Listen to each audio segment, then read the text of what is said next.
Hello बच्चों, इस video में हम कर रहे हैं 9th क्लास की मैथ्स की वर्कशीट नंबर 72।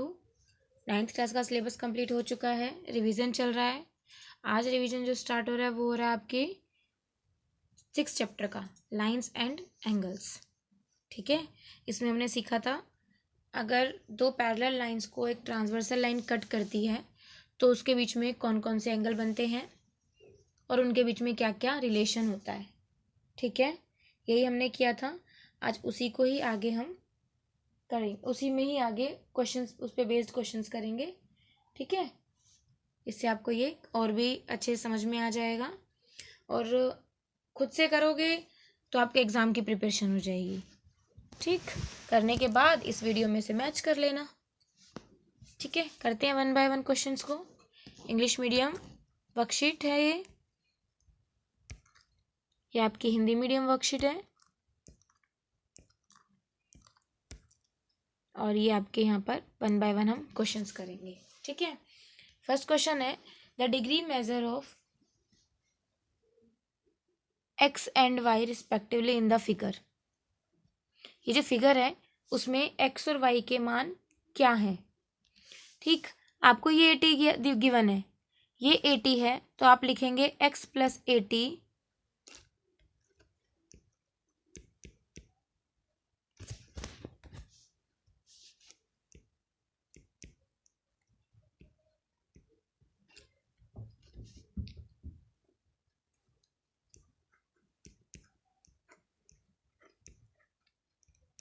Equal to 180। किस लिए लिखेंगे?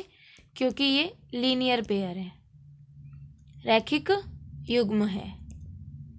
रैखिक युग्म 180 डिग्री का होता है, तो ये हो जाएगा आपका x is equal to 180 minus 80।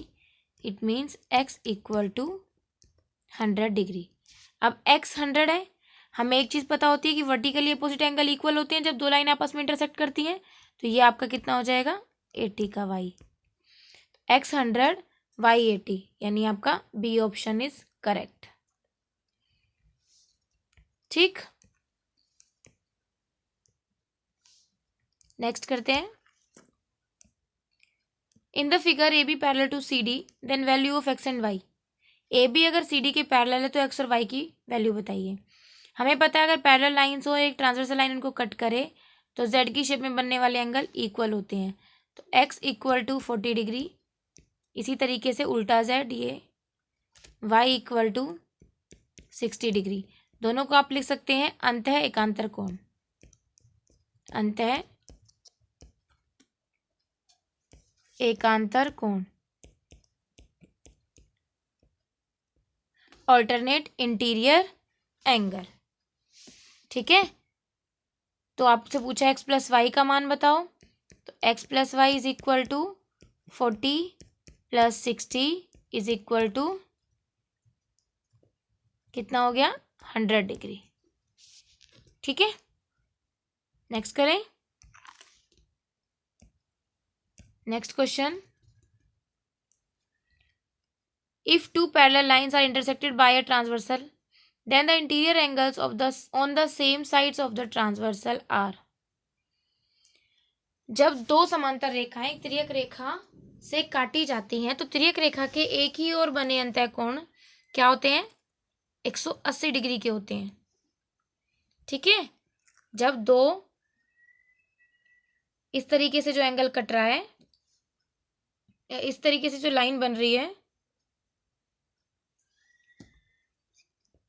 ये इसके पैरेलल है, इसको एक ट्रांसवर्सल लाइन कट कर रही है ये, तो जो ये एंगल बनते हैं ट्रांसवर्सल लाइन के एक ही ओर के एंगल जो होते हैं वो क्या होते हैं सप्लीमेंट्री एंगल होते हैं। ठीक है, क्या होते हैं वो सप्लीमेंट्री एंगल। ठीक है,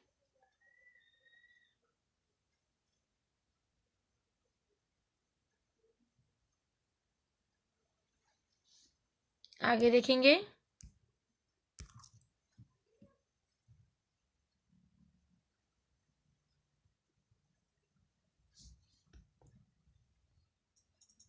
देखो आगे देखो, in the figure L parallel to M and L parallel to N.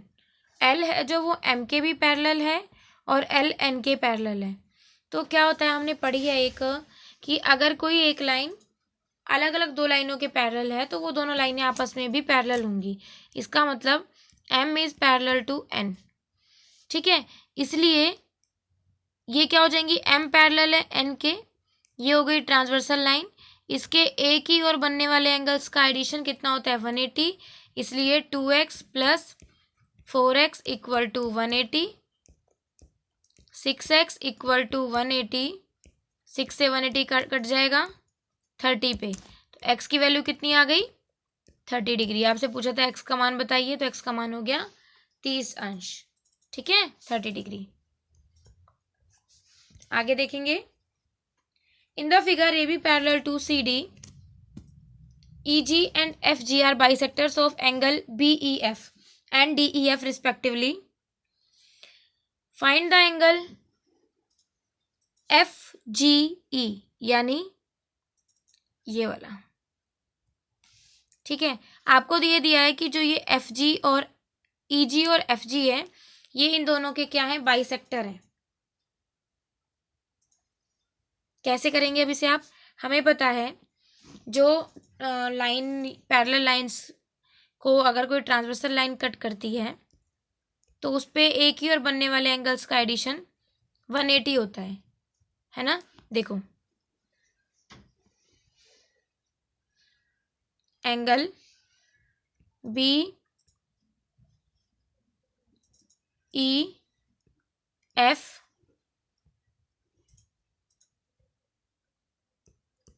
Plus angle E F D is equal to 180, क्योंकि लाइंस पैरेलल है और इसके एक और बनने वाले एंगल 90 डिग्री के होते हैं। अब ये हमें पता है 180 डिग्री के होते हैं। ये वाला एंगल और ये एंगल इक्वल है, क्योंकि ये क्या है, बाइसेक्टर है, ई जी है जो। अगर मैं इसको यहाँ पे एंगल 1 का नाम दे दूं, ठीक, और इस वाले को एंगल यहाँ 2, तो ये जो पूरा एंगल है ये 2 ऑफ एंगल 1 और इधर वाला हो जाएगा 2 of angle 2 is equal to 180। 2 common, angle 1 plus angle 2 equal to 180। 2 से ये कैंसिल आउट होके 90।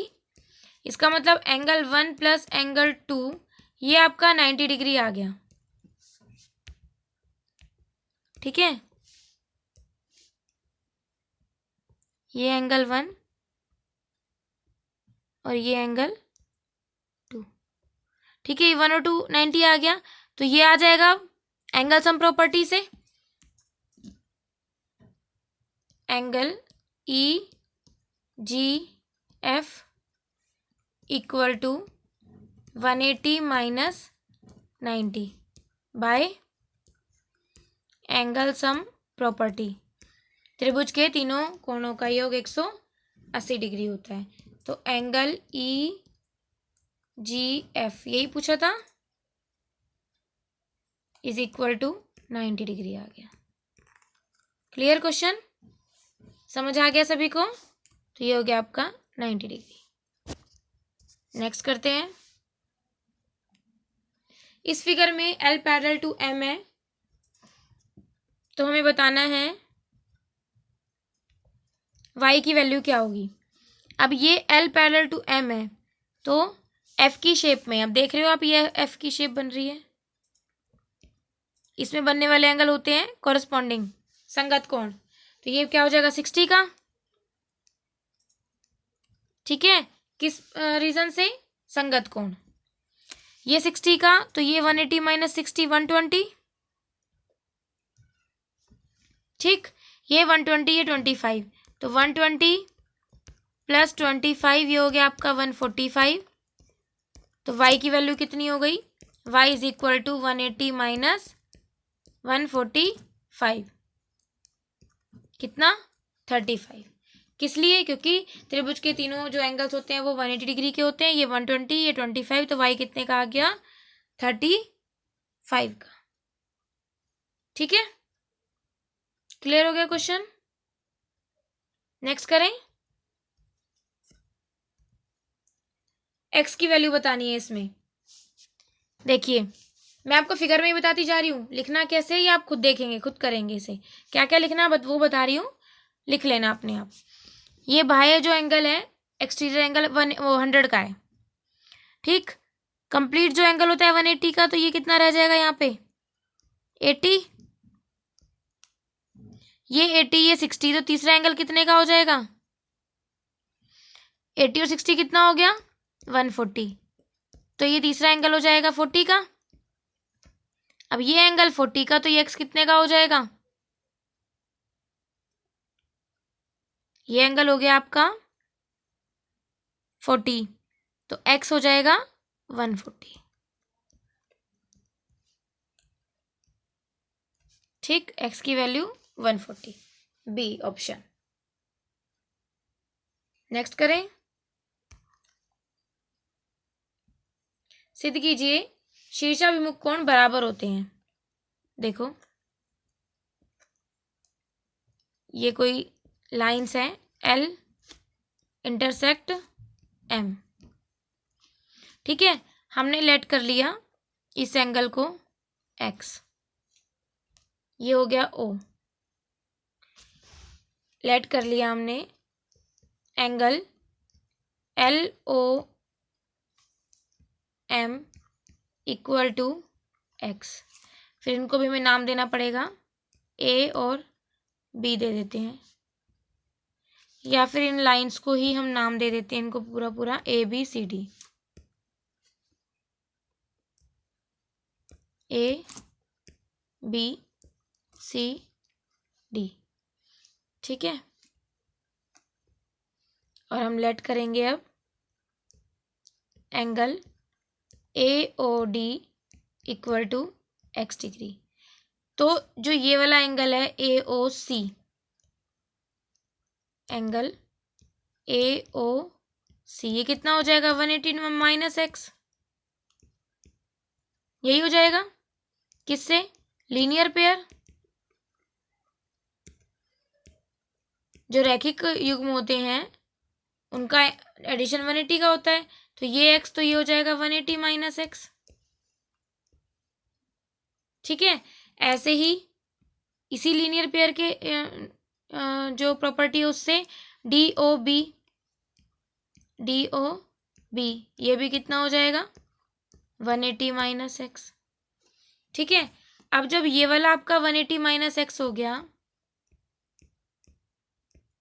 तो हमने बी ओ सी लिया, angle B O C is equal to 180,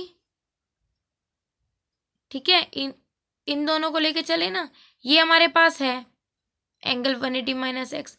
अब मुझे ये चाहिए, इसके लिए क्या, ये लीनियर पेयर है, तो 180 माइनस एक्स,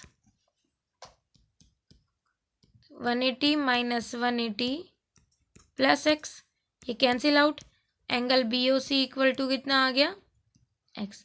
अब आप देख रहे हो जो भी आमने सामने वाले एंगल हैं वो बिल्कुल इक्वल हैं, इसका मतलब वर्टिकली अपोजिट एंगल्स इक्वल होते हैं, ठीक है। ये इसके इक्वल आ रहा है 180 माइनस एक्स, और ये इसके इक्वल आ रहा है एक्स। नेक्स्ट करें,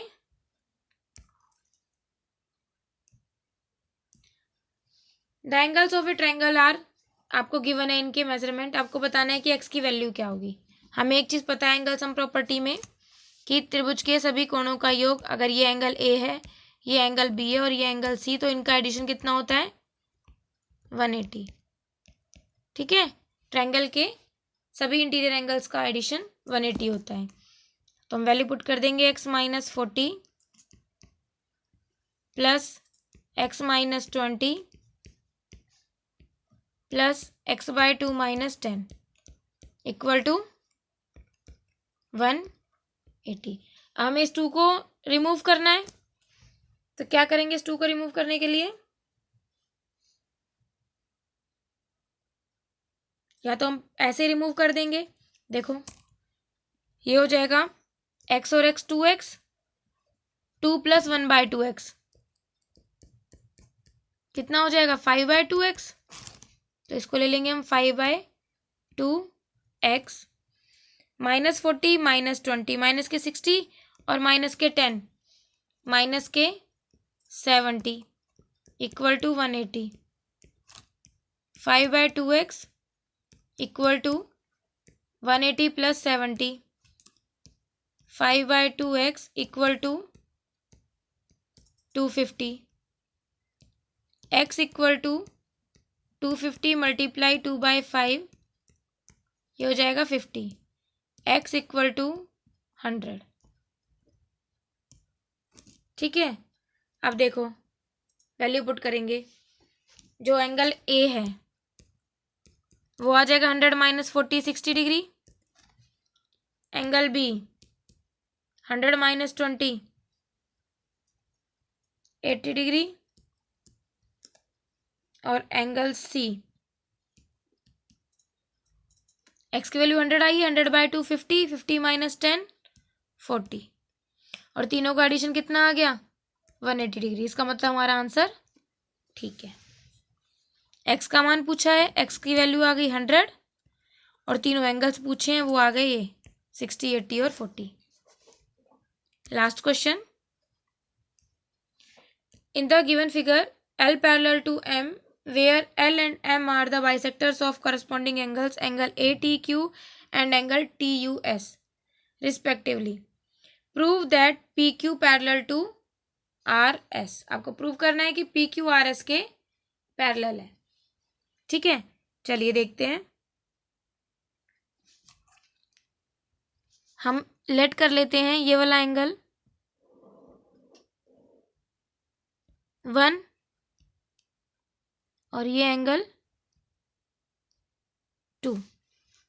ठीक है, ऐसे ही ये वाला एंगल 3 और इसको 4 ले लेते हैं। अब हमें पता है कि एंगल 1 इक्वल टू एंगल 3 है और एंगल 2 इक्वल टू एंगल 4 है। क्यों? क्योंकि जो TE और UM है वो इन दोनों पूरे एंगल्स के ATQ और TUS के क्या हैं, बाइसेक्टर हैं। ठीक है, इसी रूल से हमें एक चीज़ और भी पता है, एंगल 1 इक्वल टू एंगल 2 और एंगल 3 इक्वल टू एंगल 4। ये किस लिए हो गया? क्योंकि E पैरेलल, E नहीं है ये L है, L पैरेलल टू M। तो कौन से कोण होते हैं? संगत कोण, कॉरस्पॉन्डिंग एंगल्स। ठीक है, अब हम देख रहे हैं कि एंगल 1 किसके इक्वल है? एंगल 3 के। और एंगल 1 किसके इक्वल है? एंगल 2 के। अगर मैं एंगल 1 प्लस एंगल 3 कर दूं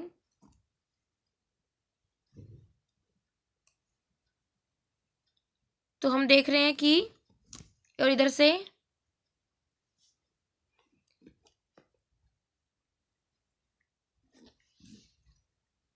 एंगल 1 है जो वो एंगल 3 के इक्वल है और एंगल 2 के भी इक्वल है। ठीक है, और ऐसे ही यहाँ पे एंगल जो 2 है वो किसके? 4 के भी इक्वल है और एंगल 1 के भी इक्वल है। इसका मतलब ये जो पेयर है पूरा, एंगल 1 + 3 इक्वल टू किसके? एंगल 2 + 4 के। इसका मतलब angle ATQ equal to angle TUS। अब ये इक्वल हो गए तो क्या हो जाएंगी? संगत कोण इक्वल हो गए, ये इक्वल संगत कोण है, तो इसका मतलब PQ पैरेलल टू RS। ठीक है, इन दोनों से हम कंपेयर करके इनको इक्वल प्रूफ कर देंगे और ये हमारा प्रूफ हो जाएगा कि PQ parallel to RS। Clear? समझ आ गया? अगर इस वीडियो से आपकी कोई हेल्प हुई हो, आपको लाइन एंगल्स के क्वेश्चंस क्लियर हो गए होंगे, समझ आया हो अच्छे से, तो वीडियो को लाइक कीजिए, शेयर कीजिए और चैनल को सब्सक्राइब कीजिए। Thank you.